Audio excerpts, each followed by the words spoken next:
ప్రియమైన సహోదరీ సహోదరులకు ప్రభువు పేరిట వందనాలు. మీకు మీ కుటుంబానికి యేసుక్రీస్తు యొద్ద నుండి దీవెనలు ఆశీర్వాదములు మెండుగా కలుగునుగాక. ఈరోజు యేసుక్రీస్తు యొద్ద నుండి మీకు బంగారు మాట, దేవుని వాగ్దానము. ద్వితీయోపదేశకాండము 3వ అధ్యాయము 22వ వచనము. మీ దేవుడైన యెహోవా మీ పక్షముగా యుద్ధము చేయువాడు గనుక వారికి భయపడవద్దని ఆజ్ఞాపించితిని. Ye shall not fear them, for the Lord your God, he shall fight for you. దేవుడు నీ పక్షముగా యుద్ధము చేస్తాడు కాబట్టి భయపడవద్దు. ఈరోజు చాలామంది భయపడుతున్నారు. నిజమే, మనం మనుషులం, భయపడతాం, అధైర్యపడతాం. అయితే ఒక్క విషయాన్ని మనం ఎప్పుడు కూడా మర్చిపోవద్దు. మనం మనుషులమే కానీ మన పక్షాన ఉన్న దేవుడు మాత్రము మనిషి కానే కాదు. ఆయన సర్వశక్తిమంతుడు, ఆయన సర్వాధికారి, ఆయన రాజులకు రాజు, ఆయన ప్రభువులకు ప్రభువు. ఈ సత్యాన్ని, ఈ విషయాన్ని మాత్రం మనం ఎన్నడూ కూడా మర్చిపోవడానికి వీల్లేదు. దేవుని బిడ్డలారా, ఆయన నీ పక్షాన ఉంటాడు. ఆయన నీ పక్షాన యుద్ధం చేస్తాడు. ఆయన నీ పక్షాన కార్యం చేస్తాడు. అపవాదితో, శత్రువుతో, సాతానుతో దేవుడే యుద్ధము చేస్తాడు. యుద్ధము యెహోవా చేస్తాడు. యుద్ధము యెహోవాదే గనుక విజయము కూడా యెహోవాదే. నీ పక్షాన యుద్ధం చేసి దేవుడు నిన్ను గెలిపిస్తాడు. తప్పక నిన్ను బలపరుస్తాడు. దేవునికి మహిమ కలుగునుగాక. ఏమిటి ఇది? ఎవరితో మాట్లాడుతున్నాడు? ఇది ఎప్పుడు మాట్లాడుతున్నాడు? ఇది ఎందుకు మాట్లాడుతున్నాడు అంటే, ఇది ఐగుప్తు టు కానా దేశానికి ప్రయాణం సాగుతున్న సమయంలో, మోషే నాయకత్వంలో ఇశ్రాయేలీయులందరూ నడిపింపబడుచున్న సమయంలో, యోర్దాను నది దాటక మునుపు దేవుడు మోషేతో మాట్లాడితే, మోషే దేవుని ప్రజలైన ఇశ్రాయేలీయులతో మాట్లాడుతూ ఉన్నాడు. దేవునికి మహిమ కలుగునుగాక. ఏమని మాట్లాడుచున్నాడు? బాషాను రాజైన ఓగు ఏ విధంగా మరి లోబడిపోయాడో, అలాగుననే ఈ మధ్యలో ఎదురయ్యే ప్రతి ఒక్కరిని కూడా నేను అలాగే లోబరుస్తాను అని ప్రభువు వారికి జ్ఞాపకం చేస్తూ ఉన్నాడు ఈ అధ్యాయంలో. ఇంకా దేవుడు మోషేను, నీవు యోర్దాను నది దాటడానికి వీలు లేదు, నీవు ఆ పర్వతము ఎక్కి కేవలము ఆ దేశాన్ని తొంగి చూచుటకు మాత్రమే నీకు అవకాశం ఇస్తున్నాను అని చెప్పిన సంగతి కూడా ఈ అధ్యాయంలో ఉంటుంది.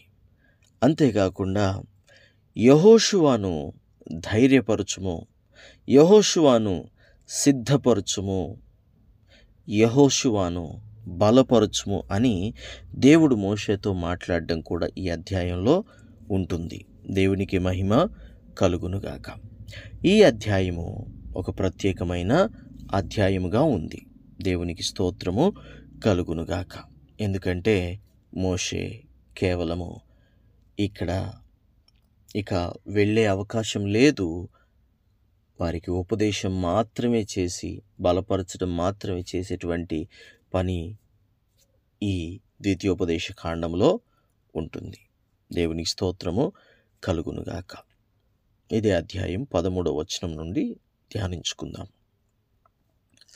ఓగురాజు దేశమైన బాషాను యావత్తును, గిలాదులో మిగిలిన దానిని, అనగా రెఫాయీయుల దేశమనబడిన బాషాను అంతటిని, అర్గోబు ప్రదేశమంతటిని మనష్షే అర్ధగోత్రమునకిచ్చితిని.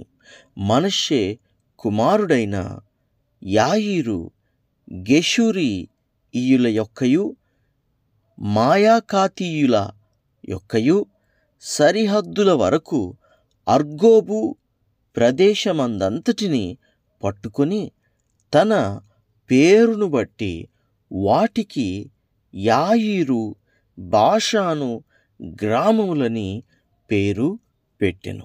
నేటి వరకు ఆ పేర్లు వాటికి ఉన్నవి. మాకీరీయులకు గిలాదునిచ్చితిని. గిలాదు మొదలుకొని అర్నోను లోయ మధ్య వరకును, యబ్బోకు నది వరకును, అమ్మోనీయుల పడమటి సరిహద్దు వరకును, కిన్నెరేతు మొదలుకొని తూర్పు దిక్కున పిస్గా కొండ చర్యల దిగువగా ఉప్పు సముద్రము అనబడిన ఆరాబా సముద్రము వరకును వ్యాపించియున్న ఆరాబా ప్రదేశమును, యోర్దానులోయ మధ్య భూమిని రూబేనీయులకును గాదీయులకును ఇచ్చితిని. ఆ కాలమందు నేను మిమ్మును చూచి మీరు స్వాధీనపరుచుకొనున్నట్లు మీ దేవుడైన యెహోవా ఈ దేశమును మీకిచ్చెను. మీలో పరాక్రమవంతులందరూ యుద్ధ సన్నద్ధులై మీ సహోదరులకు ఇశ్రాయేలీయుల ముందర నది దాటవలెను. అయితే యెహోవా మీకు విశ్రాంతినిచ్చునట్లు మీ సహోదరులకును విశ్రాంతినిచ్చు వరకు, అనగా మీ దేవుడైన యెహోవా యోర్దాను అద్దరిని వారికిచ్చుచున్న దేశమును వారును స్వాధీనపరుచుకుని వరకు మీ భార్యలను, మీ పిల్లలను, మీ మందలను నేను మీకిచ్చిన పురములలో నివసింపవలెను. తరువాత మీలో ప్రతివాడును నేను మీకిచ్చిన తన తన స్వాస్థ్యమునకు రావలెనని మీకు ఆజ్ఞాపించితిని. మీ మందలు విస్తారములని నాకు తెలియను. ఆ కాలమున నేను యెహోషువాతో ఇట్లంటిని, మీ దేవుడైన యెహోవా ఈ ఇద్దరు రాజులకు చేసినదంతయు నీవు కన్నులారా చూచితివి గదా. నీవు వెళ్ళుచున్న రాజ్యములన్నిటికిని యెహోవా అలాగుననే చేయును. మీ దేవుడైన యెహోవా మీ పక్షముగా యుద్ధము చేయువాడు గనుక వారికి భయపడవద్దని ఆజ్ఞాపించితిని. మరియు ఆ కాలమున నేను యెహోవా ప్రభువా, నీ మహిమను, నీ బాహుబలమును నీ దాసునికి కనబరచ మొదలుపెట్టియున్నావు. ఆకాశమందే గాని భూమి అందే గాని నీవు చేయు క్రియలను చేయగల దేవుడు ఎవడు? నీవు చూపు పరాక్రమమును చూపగల దేవుడేడి? దేవుడెవడు? నేను అద్దరికి వెళ్ళి యోర్దాను అవతలనున్న ఈ మంచి దేశమును, మంచి మన్యములను, ఆ లెబానోను చూచున్నట్లు దయచేయుమని నేను యెహోవాను బతిమాలు కొనగా, దేవునికి స్తోత్రము కలుగునుగాక. మోషే 2 ఘనమైన మాటలు మాట్లాడాడు ఇక్కడ. ఏమిటి అంటే, ఆకాశమందే గాని భూమి అందే గాని నీవు చేయు క్రియలను చేయగల దేవుడు ఎవడు? నీవు చూపు పరాక్రమమును చూపగల దేవుడు ఎవడు అని 2 బలమైన మాటలు తన ప్రార్థనలో, తన విజ్ఞాపనలో దేవునికి మొరపెట్టుకున్నాడంట. కానీ అయినా కూడా ఇక్కడ దేవుడు తనకు మాత్రము అవకాశమును ఇవ్వలేదు. ఎందుకంటే మోషే చేసిన చిన్న పొరపాటు వలన, చిన్న తప్పిదము వలన, అది చిన్నదే కావచ్చు కానీ దేవుని మాటను అక్కడ అతిక్రమించడం అనేది జరిగింది గనుక, చిన్నది పెద్దదని కాదు కానీ ఆజ్ఞ అతిక్రమమే పాపమవుతుంది. దేవుడు ఏదైనా ఇలా చెయ్యి అని చెప్పినప్పుడు అలాగే చేయాలి. కానీ దేవుడు చెప్పింది ఒకటి, మనం చేసేది ఒకటి అయినప్పుడు దేవుడు కూడా కొన్నిసార్లు ఇచ్చే రిజల్ట్ ఇలాగే ఉంటుంది.